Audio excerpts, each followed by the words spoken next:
en région parisienne. Allez, on prend à présent la direction des États-Unis. Et on rejoint Grégory Volokin au cœur de Manhattan à New York, le président de Mescart Financial Services. Bonjour Grégory. Bonjour Guillaume. Wall Street va ouvrir dans maintenant 24 minutes et surtout Wall Street va arbitrer l'indicateur principal du jour, les inscriptions hebdomadaires au chômage. On va peut-être les suivre plus encore que d'habitude cette semaine. Mais oui, mais alors ça va vraiment pas nous aider à imaginer ce que la Fed va faire. Pourquoi? Parce que c'est un excellent chiffre.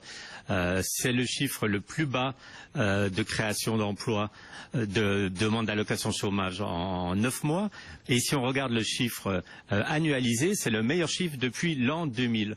Alors, quand on dit que la Réserve fédérale attend d'avoir des statistiques pour prendre des décisions et qu'en l'espace de 3 jours, on a des statistiques totalement contradictoires sur le marché de l'emploi, on peut se dire que pour eux comme pour nous, on est peut-être encore dans le brouillard par rapport à leur politique. Ouais, et ce chiffre donc ne va pas aider les marchés à retrouver de la visibilité et à anticiper la stratégie de la Fed. À suivre également Grégory en ce moment aux États-Unis.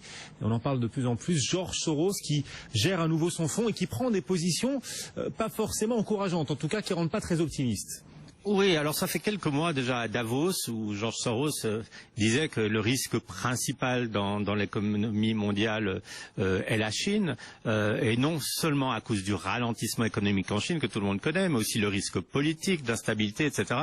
Il faut toujours se méfier quand Soros parle, puisque maintenant qu'il est revenu aux affaires, qu'il gère de nouveau, évidemment, il va dire ce qui va dans le sens de ses investissements. Donc on voit très bien qu'il est short ou il vend la Chine à découvert.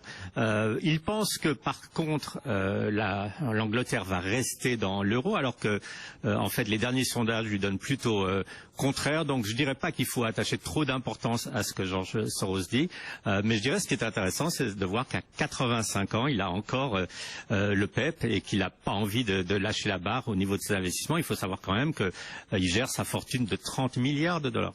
Oui, il gère en effet à nouveau à cet âge-là. C'est assez remarquable en effet. George Soros, malgré tout, assez pessimiste et notamment, vous le disiez, sur la Chine. Et puis on parle aussi du virus Zika de plus en plus aux États-Unis. Ce virus qui commence à inquiéter les Américains sérieusement.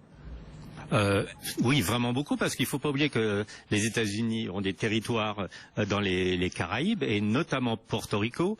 Et actuellement, il y a eu une étude qui vient d'être publiée aujourd'hui qui prévoit que d'ici la fin de l'année, 25% de la population de Puerto Rico serait contaminée par le virus du Zika. Alors il faut savoir que Puerto Rico, d'abord, c'est 3 heures de vol des États-Unis, que les habitants de Porto Rico ont le droit de résider aux États-Unis sans visa et que vous avez au moins 20 vols par jour entre Porto Rico et les États-Unis. Donc oui, je pense qu'on commence vraiment à se poser la question, quand est-ce que Zika commencera à être non seulement un problème en Amérique du Sud et dans les Caraïbes, mais aussi sur le territoire des États-Unis. Voilà le panorama qui fait réagir en ce moment aux États-Unis, dont on va parler aussi à Wall Street. Wall Street qui va ouvrir dans maintenant 22 minutes. Merci beaucoup Grégory Volokin, le président de Mescart Financial Services. En attendant, il est 15h08, on poursuit ce journal Aurélie.